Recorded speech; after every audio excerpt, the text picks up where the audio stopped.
and it's Damascus, more than any other Arab city, that's been the centre of Arab nationalism. It's got a history of bitter struggles against Turks and French. Now every Syrian feels that the fight is against Israel and the West. The man in the street believes that recently the Americans plotted to overthrow their government, and the evidence is strong. In the cafes, politics are made. Syrians are certain that the West won't help them and that Russia is their friend. Does that mean that the Syrians themselves are becoming communists?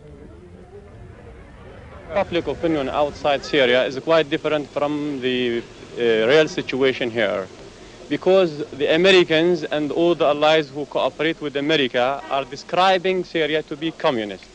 But they are quite mistaken because of many reasons. First of all, Syria is known to be an Islamic country. And we have many capitalists here, and they never think of communism at all. And they attack communism wherever they find it.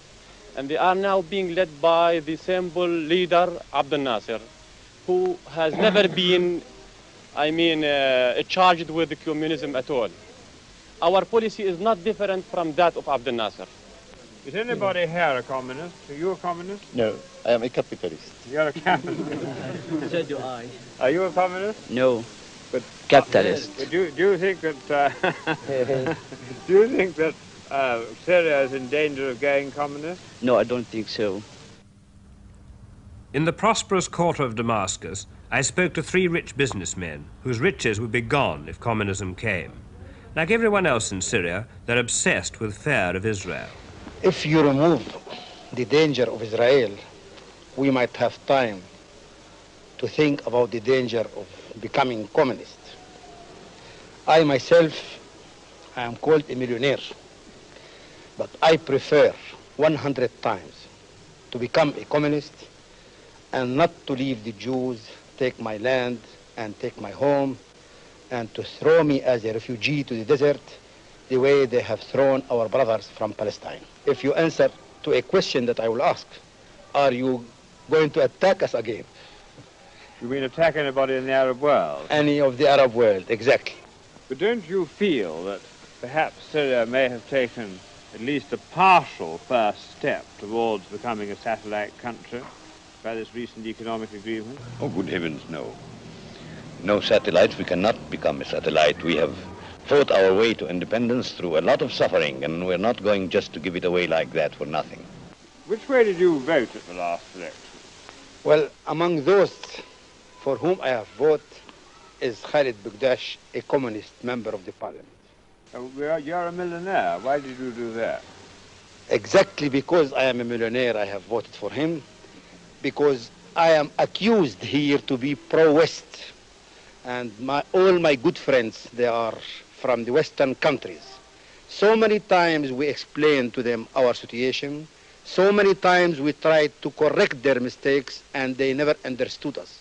So we thought that we put a member in the parliament in order that his voice will reach them, and this will be an advertisement to them. Alarm them, you mean? Alarm and draw their attention. In the bazaars and shops, there are few pictures of Syrian leaders. It's Nasser everywhere. What do you think about Colonel Nasser? Colonel Nasser? Yes. Is a great man for all the Arabs. What do you think about him? He is a good leader. He is a good leader for Arab states.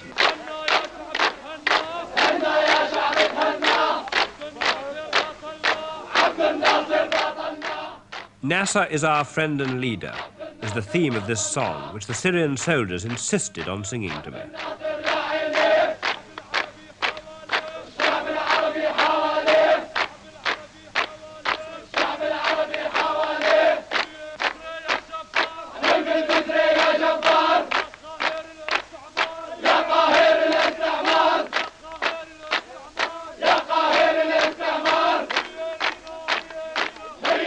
The Syrians have bought a lot of modern arms from Russia.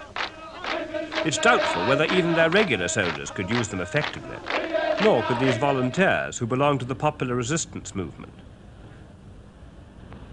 Every morning at dawn for 2 hours, these volunteers run round the streets of Damascus. They're practicing street fighting in case the Israelis or the West invade Damascus. Their employers have to pay for their time off work. They're very enthusiastic. The Chief of Staff told me that he was very proud of them and that they would be magnificent fighters. I'm not quite so certain myself.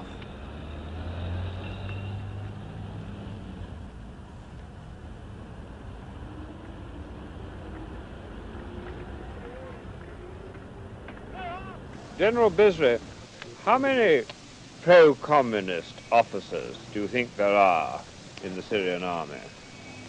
There are very few pro-communist officers in the army, and most of them are in the reserve. The army is dominant in Syria.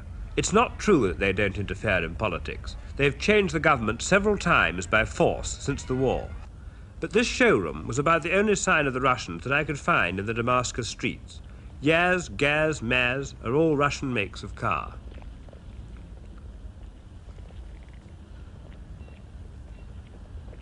Mr. Tarazi is the permanent head of the Foreign Office in Damascus, and he's also going to be the Syrian ambassador to Moscow in a few weeks' time. Mr. Tarazi, why is it all right to take a loan from the Russians but not from the West? In fact, the Syrian government has requested a loan 2 years ago from the International Bank for Reconstruction and Development in Washington. But unfortunately, the conditions of the bank were not acceptable for the government because the loan had contained some conditions which could be considered as interfering in the internal affairs of Syria. That man may not be a communist, but in England we'd call him a fellow traveller. But the ordinary Syrian agrees with what he says about the West making unacceptable conditions for any offer of aid. The government certainly has the people behind it. Here's the Prime Minister. He doesn't speak much English, so we had an interpreter to make a simultaneous translation. My first question, no communist. Insofar as communism represents a social and economic doctrine, I can, without any hesitation, declare that the proportion of communists or communist sympathizers in Syria is less than anywhere in the other Arab countries. It is even less than in any Western country. There is only one communist member in our parliament, which is composed of 144 deputies, while in France, for example, the number of communists constitutes a large proportion of the National Assembly, and the same thing applies to Italy. Even in Israel itself, which is the spoiled child of the United States, the communist members of parliament total 13. It is clear, therefore, that the prevailing false impression that communism is spreading in Syria has no foundation in fact. But how are you going to deal with the danger that you may get more Russian technicians here than you really want as a result of this economic agreement? I do not understand this fuss about Soviet technicians, nor the campaign directed against us. First, it has been said, we have become communists. This is not true. Again, it has been said that we have become satellites of Soviet Russia. This also is not true. Our relations with the Soviet Union have been deliberately misconstrued and distorted.